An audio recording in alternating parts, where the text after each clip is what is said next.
Welcome to Sweeter Than Honey. As the world is reeling under the effect of coronavirus, we all heard the helpless cry of a dying man, "I can't breathe." On May 25th, 2020, George Perry Floyd, a 46-year-old African American, was killed by a police officer during an arrest in Minneapolis, America. A police officer sat on the neck of Floyd for almost 9 long minutes, leading to his death.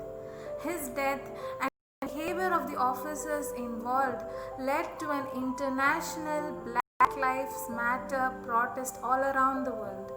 Thousands of people streets in various cities to express their views against the racial discrimination of the blacks by shouting the last words of Floyd, "I can't breathe." There was a lot of violence in this protest. Many people started setting vehicles on fire. They started to destroy and damage the buildings. The police did everything they could to suppress the violence. They took up all the measures they could, including lathi charge, tear gas, and rubber bullets.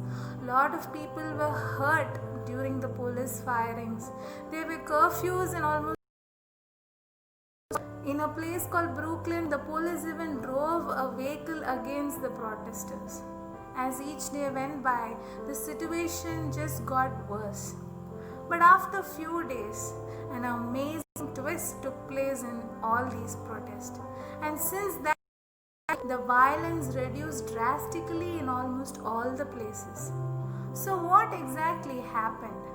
On a Sunday, May 31st, 2020, as the police were clashing against a violent protest group in a place called Jamaica, it is a neighborhood in the New York City. As this was happening, the New York Police Department's commanding officer, Vincent Tavallaro, he brought in a weapon which was far more efficient and stronger than guns and grenades. Do you know what he did? He walked up in front of the protesters, put aside all the weapons he had, and he just knelt on the ground with open hands. Seeing him, his fellow officers also put aside all their weapons on the ground. All the people there were overjoyed by this act of solidarity and humbleness. Few people started to clap their hands. Few people went and hugged the officer.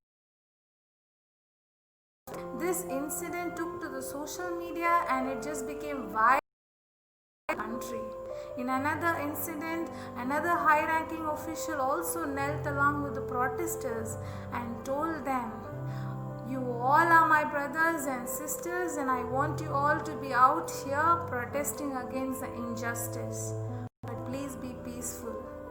After this incident, all the protests have been peaceful and less violent.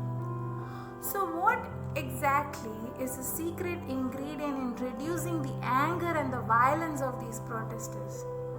What did Tavallaro do so differently that the people could have a change in heart? It was the humility and the act of asking forgiveness for the mistakes committed. Do you know what is the most say?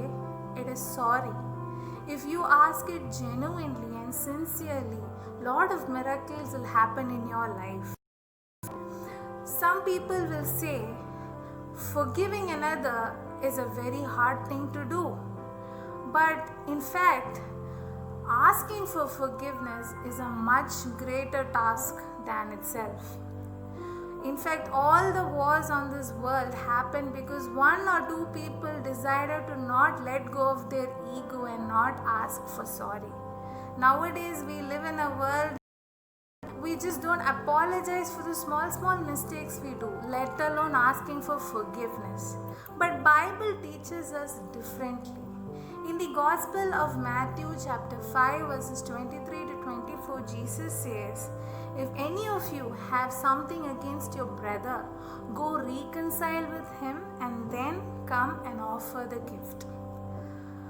Even when our Lord Jesus Christ was beaten so badly, dragged and pulled and hung on the cross, he asked for forgiveness from our God on our behalf. So when can we ask for forgiveness genuinely? We will be able to do that only when we humble ourselves and put aside all our pride and accept the fact that we have committed some mistake. And where can we learn that humbleness from? We can learn that from our Lord Savior.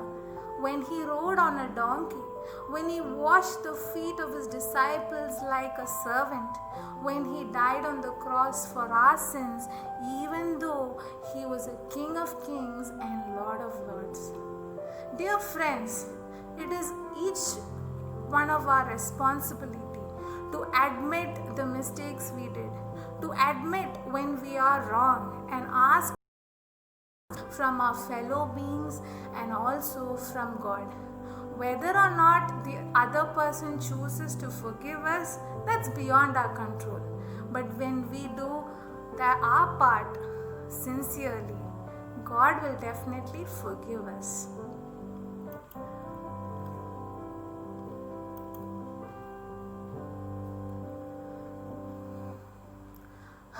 Hide me now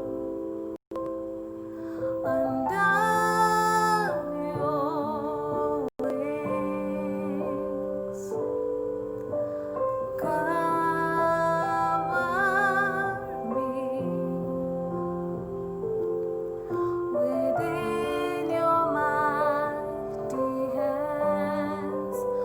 When the oceans rise and thunders roar, I will soar with you above the storm.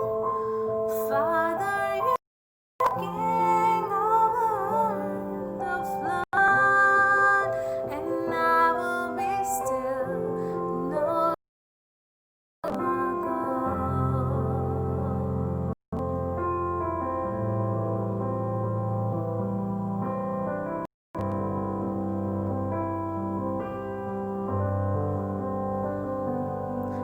Find rest, my soul, in Christ alone. No